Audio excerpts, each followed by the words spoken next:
即马天气呢是愈来愈凉冷，今仔日透早上低温是伫咧宜兰，干那17度尔尔。即阵啊，佮加上这东北季风呢，甲华南云系影响，拜三进前北部、东部是爱注意这低温甲上大雨的情形。要若拜四开始天气才会转好，这温度也有可能升到30度左右。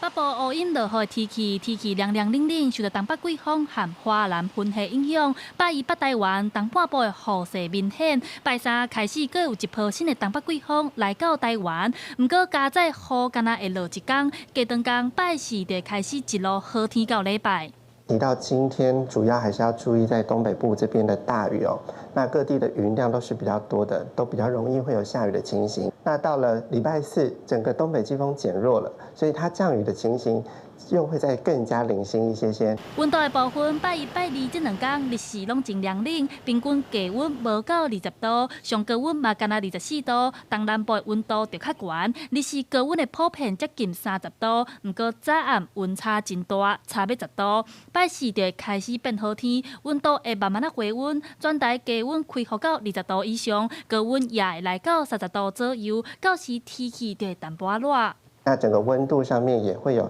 稍微更明显的回升的趋势，尤其是台北、宜兰，近中午也有可能会来到27度左右，所以整体感受上都会比较偏向温暖甚至闷热的情形。 另外，气象署也表示，目前伫咧菲律宾东边海面的海鸥风台已经增强做中度风台，预估伫咧拜五登陆越南，对台湾未造成直接的影响。不过，另外一个共款伫咧菲律宾海面的热带系统就较歹讲啊，未来真有机会向北平沙，可能伫后礼拜二上接近台湾。气象署提醒南部的乡亲，爱随时留意上新的预报状况。记者陈亚轩、林旭凯台北报道。